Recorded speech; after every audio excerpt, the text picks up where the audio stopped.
Je suis venue à la RTS après une formation à l'INA, niveau 2, c'était dans les années 76-78 et j'y suis restée jusqu'en 2003. Après, évidemment, d'autres formations, la formation des cadres supérieurs en 84. Bon, j'ai démarré à la RTS comme animatrice d'antenne, recrutée par un certain Jacques Césaire. Et nous évoluions, Francis Chernaba, Elisabeth Ndiaye, Diadji Touré et moi-même sur la chaîne Inter. Nous étions les animateurs de Jacques Césaire, entre guillemets. Et puis finalement, j'ai réussi au concours de l'INA pour une formation de journaliste. Ensuite, et je suis rentrée, j'étais donc à la salle de rédaction comme reporter avec Feuille Begay, paix à son âme, qui est parti il n'y a pas longtemps. Et puis finalement, je me suis retrouvée dans l'administration après une formation au niveau 3, ce qu'ils appellent à l'Institut national de la communication audiovisuelle à Brest-sur-Marne. Ils appellent ces formations la formation du directeur de station, directeur des programmes, et animateur de télévision, réalisateur. C'est les cadres supérieurs, en fait, de la communication audiovisuelle. Et ils forment aussi les directeurs de la photo, il ne faut pas que j'oublie cela. Après, évidemment, je me suis retrouvée dans les services. Je crois que sur ma fiche de retour, un de nos administratifs avait écrit que j'avais une capacité de managériale et que j'étais capable de gérer un groupe, de m'investir. Bon, c'était tout un laïus.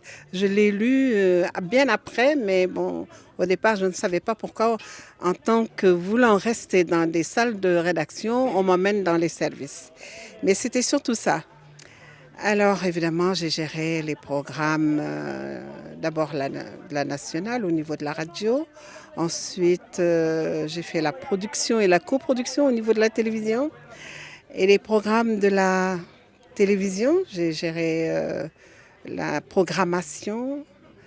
Mais c'est parce qu'en tant que niveau 3 INA, j'étais la seule femme au niveau de la RTS à avoir fait programme. Et moi, je m'étais vraiment focalisée sur les programmes. L'élaboration de la grille et la composition d'une grille, aussi bien journalière qu'annuelle. Voilà. Ah oui, maintenant il y a un engouement terrible et je le reconnais, je l'apprécie beaucoup. Mais j'avoue que c'est un terrain très très difficile. C'est un terrain, à chaque fois que je vous vois, vous les jeunes reporters, je me dis, mon Dieu, que de souffrance. Hein? Mais soyez solides sur vos deux jambes et puis ayez un tempérament de batteur. Hein? Il faut être battante, il faut savoir ce qu'on veut, avoir des objectifs. Je plains toujours ces jeunes qui arrivent je dirais pas en tant qu'homme, mais en tant que femme dans ces milieux. Ce sont des milieux très très difficiles. Il faut avoir un tempérament et accepter d'être critiqué. Dès que vous êtes convaincu de ce que vous faites ou de ce que vous voulez faire et où vous voulez aller, vous n'avez plus de recul. On peut vous critiquer, vous mettre dans tous les journaux. Moi, on me mettait dans les journaux tous les jours, ça ne m'a pas gêné du tout. Je me faisais pimpendre chaque matin et je revenais au travail. D'abord étudier. Hein. Je crois qu'un métier, on ne s'y jette pas comme ça, comme si on se jette dans une piscine. Parce que dans une piscine, il y a toujours un maître nageur à côté ou un surveillant.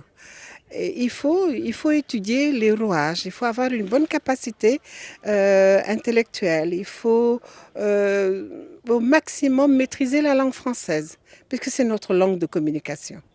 Et maintenant, évidemment, par rapport aux langues nationales aussi, il faut les parler. Hein. Il faut parler un très très bon Wolof ou un bon Alpulaar parce que souvent je vois, il y a des journalistes qui sont spécialisés dans les langues nationales. Et ça, c'est très bien parce que ça informe tout le monde. Voilà.